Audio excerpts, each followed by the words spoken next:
કોઈ પણ દેવ હોય ને એના ગામનું નામ પૂછીને પછી બોલાવીએ ને એને વાલું લાગે દેવની દાઢી એ છે. થડનું ટોચના ટોચનું થડ નહીં ગાવાનું. મારો નિયમ છે કે જ્યાં પણ 1 મિનિટ બોજો સહેજ વાત કરી લઉં. નરેન્દ્રસિંહ સહેજ વાત કરી લઉં. મારો કાર્યક્રમ ઘણા બધાના મનમાં એવી અસમંજસ હોય છે કે ભાઈ ભોલાભાઈને લાવવા હોય તો બહુ પૈસા થાય, એવી વાતો બજારમાં ફરતી હોય છે. પણ હું સાચી હકીકત તમને જાહેર મંચ પરથી કહું છું કે હું પહેલી વાત તો મારા પ્રોગ્રામના પૈસા મારી જાતે નક્કી જ નહીં કરતો. કોઈ પણ વ્યક્તિનો ફોન આવે ને એટલે તારીખ ખાલી હોય ને તો એને મારા ઘેર બોલાવું છું. એટલે મારી ચહેરમાં આવે દીવો જોવે. આવનાર માણસ ભુવા હોય ભગત હોય તો આપણે બને તો સુધી આપણા ઘરની એને મહેમાન ગતિ કરાવીએ, ખાવા ટાઈમે એને ખવડાવીએ, ચા ટાઈમે એને ચા પીવડાવીએ. મૂળ સામાન્ય જીવન જીવવાનું. 4 દાડા રીલ ચાલી જાય પછી એટલા મોટા કલાકાર બની જાય. એક ઓર્ગેનાઇઝર રાખવા પડે, સિસ્ટમ મારી નથી. ઓકે, મારું યુટ્યુબ, ઇન્સ્ટાગ્રામ, ફેસબુક બધું ચલાવવા માટે જે માણસ રાખું છું ને વર્ષે 2 લાખ પગાર આપું છું. જે માણસ જે વસ્તુ તમારો સમય ખાઈ થાય છે ને એ હું વાપરતો જ નહીં. ઓકે, એટલે મારી જોડે એટલો ટાઈમ હોય છે કે હું દરેક વ્યક્તિ જોડે સીધી વાત કરી શકું છું. મારા સોશિયલ મીડિયાના માધ્યમમાં 99 7 80 90 511 ઉપરથી એ નંબર ઉપર તમે ફોન કરો તો 5 વર્ષનું બાળક હોય તો મારી જોડે વાત થાય ને 100 વર્ષનો બાબો હોય તો એ વાત થાય. એવી વ્યવસ્થા ગોઠવી છે. મારું વોટ્સએપ પેલો જયેશ કરીને છોકરો બેઠો એ વાપરે છે. એટલે જે સોશિયલ મીડિયા તમારો ટાઈમ ખાઈ જાય હું નહીં વાપરતો. નોર્મલ કોલ કરો તો સીધી મારી જોડે વાત થાય. મને મળવા કોઈ ઓર્ગેનાઇઝરની જરૂર નહીં. પછી જાલમપુર આવ્યા પછી મારી ચહેર દોડ આપે તો આ પીલભાઈ પ્રોગ્રામ કર્યો હોય તો આજુબાજુ વાળાને કહેવાનું ભાઈ તમે કેતનસિંહ પૂછી લો શું આલ્યું હતું. એટલે કેતનસિંહ ક્યાંક આટલા આલ્યા હતા. એટલે પેલો બોલો ને આપણે લખી લેવાના. બાકી પોતાની કિંમત જાતે નહીં કરવાની, ફોનમાં નહીં અને રૂબરૂય નહીં. હું માગું તમે આપો તો મેં ભીખ માગી કહેવાય, અને તમે આપો ને મેં લઈ તો એ મેં પ્રેમથી લીધા કહેવાય. અને પ્રોગ્રામના જે પૈસા આવે છે એ ઘેર જાલમપુરા 2.5 કરોડનું ચેહરમાનું મંદિર બને છે. એમાં લાઇબ્રેરી, ક્લાસરૂમ, મઘા નક્ષત્રનું પાણી ઉતારી 12 મહિના પીવડાવવાની વ્યવસ્થા, જીમ, પછી આખું મંદિર સેન્ટ્રલ એસી, ભોજનાલય, લિફ્ટ, દાદરો, ફાયર સેફટી અને વૈદિક મ્યુઝિયમ. દિવાલ ઉપર આપણા શાસ્ત્રોનો પરિચય, માતાના નિવેદનો પરિચય, નેહડાના નાકે હવન, ગોમટોળાની માતાનું હવન, બરિયા બાપે ટાળું ખાવા જવું, હનુમાન દાદાએ તેલ પહોંચાડવું, પોતાના પિતૃને ઘેર બેહાડવા, ભૂવો પડિયાર હોય તો માતાની પલોઠી બેહાડવા, 2-3 વર્ષે તારી દેવા. આવું આયોજન. અને લાઇબ્રેરી, ક્લાસરૂમમાં ગાંધીનગર અમદાવાદની સારી ફેકલ્ટી જોડે ઓનલાઈન કનેક્ટિવિટી કરાવી મારા ગામડાના છોકરાઓને સ્કૂલથી લઈ કોલેજ સુધીનું ટ્યુશન મળે, IELTS, UPSC, GPSC ની તૈયારી થાય એવી વ્યવસ્થા.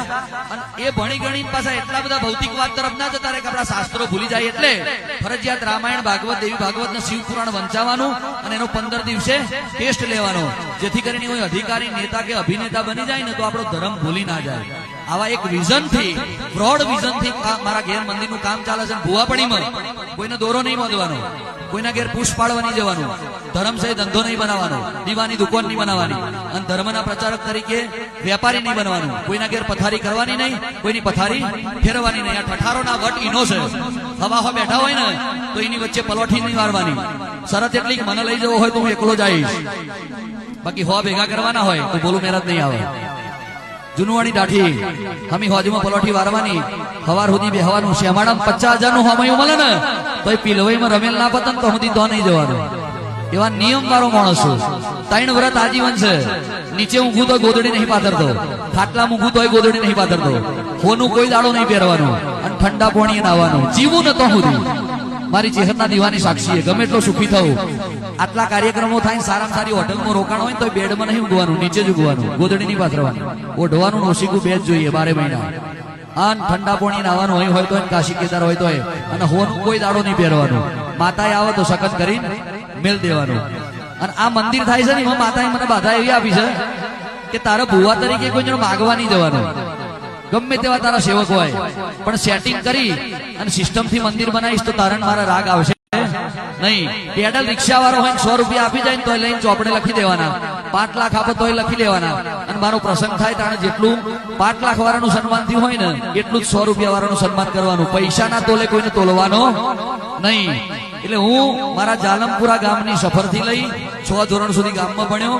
7 હું ધોરણ વિદ્યાનગર, 8, 9, 10 જેતલપુર, એમાં 1.5 વર્ષ સ્વામિનારાયણ ગુરુકુલ, 1.5 વર્ષ નાસથી અપનાઉન મારા ફોઈના ત્યાંથી, 11-12 માતર તાલુકામાં લીંબાસી મારા મોસાળમાં, કોલેજના 3 વર્ષ સુરત યુનિવર્સિટી કાનવાડી BRS agree with English FIS by distinction from BNSU I was selected in Gujarat Vidyapit Ahmedabad for MSW MHRD MRM મારો ગોલ હતો IPS IAS થવું ફોરેન જવું કાં તો પછી ડોક્ટરેટ થવું પણ જેદાડ મારું પોલીસનું ઇન્ટરવ્યુ ને એ દિવસે મારા ફાધરનું અવસાન થયું મેં મારા બાપનું મરેલું મોં નહીં જોયું હું ગોધરા ઇન્ટરવ્યુમાં હતો ને ઘેર મારા બાપનું અવસાન થયું જો ઘેર આવત એટલી વાટ જોવામાં આવત તો મારી મમ્મીનું અવસાન થાય એવું હતું એટલે મારા ભાઈએ અગ્નિદાહ આપી દીધો અને પછી ચેહરના ઘંટ ખખડાયા કે હવે મળવું હોય તો પોતે મળજે નતર બાપ તો જતો રહ્યો અને વેળા જતી રહે 25 વર્ષે રિહેલી માતા મનાઈ અને પછી દાખલો વગાડી માતા નહીં ધૂણેલી 5 ભુવા ભેગા કરીને ચોલ્લો કરે એટલે ભુવો થઈ ગયો એવું નહીં પોતે કે ધૂણતો આવડત ધૂણી લેજે તારો બાપ મરી ગયો એની તિથિના દાડે જ તારા ઘેર છોકરો આપું તો મોનવાનું ધૂણવા આવવાની શું અને નવખંડ ધરતીમાં તારા નોમનો રઘવા ના કરી મેલું તારી માના કારા હાડાની માતા ના કહેવાય અને પછી ધૂણવા આવી અને મારા બાપની મરણ તિથિના દિવસે જ દશામાની જાગરણના રાતે મારા ફાધર એક્સપાયર થઈ ગયેલા દશામાની જાગરણની રાતે જ મારા ઘેર દીકરાનો જન્મ અને પછી અત્યાર સુધી 1000 છોકરા આલ્યા છે પણ કોઈનો મોઢવોય નહીં લેવાનો ને કોઈ પૈસા નહીં લેવાના એ પિયાલો પઈ જાય એટલે છૂટો બીજા હો ભુવાએ બાધા આલી હોય તેમને કરવી હોય તો કર આપણે કોઈ દાડ ભુવાપણી હરીફાઈ કરવાની નહીં જેમ કે ભુવાપણી કોઈ ભારત રત્ન આપતું નથી જુનવાણી દાઠીથી ધૂણવાનું અને એ લીટો કોઈ દાડો ચૂક્યો નહીં રવિવારે 200-500 માણસ આવે ને તો એની રસોઈ માર વાઈફ પોતે બનાવે કોઈ રસોઈઓ રાખતો નહીં કીધું છે ભાઈને કે ચેહર નહીં દીવા હાચવા હોય જાતે રસોઈ બનાવવી પડશે હા પછી આપણે 5 મહેમાન લઈને ઘેર જઈને રહોડામાંથી છૂટી હોણસીઓ આવતી હોય તો દીવા ના થાય હા બારા પાઘડી પહેરીને ફરીએ છે ને તો ઘેર એટલો મલાજો હોવો જોઈએ આજે ગોરજીન ચોખા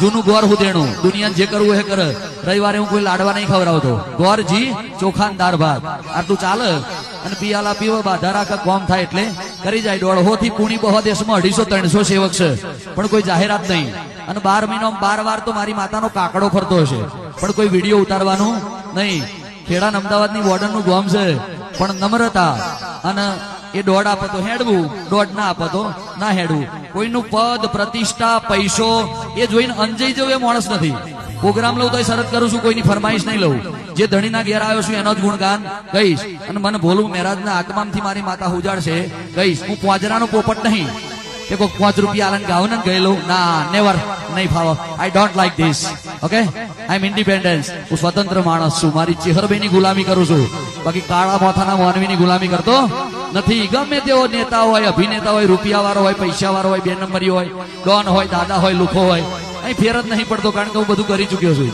કોલેજ કાળ દરમિયાન આખા દાડાનો 3 પેકેટ ગોલ્ડફ્લેક પીવાનો મારું એને મારું છોડું એવું મગજ હતું આ તો માતા મળી અને બદલાઈ ગયો એટલે એનાથી તો મને કશો ફેર જ નહીં પડતો માત્ર ને માત્ર વિવેક માતાનો દોડ અને જો જવું તો मेरी अलग फकीरी मस्त मस्त मेरी मौज फकीरी मस्त मुझे मेरी मस्ती कहाँ लेके आई આવી વાતો છે મારા વીર મહારાજાઓ ને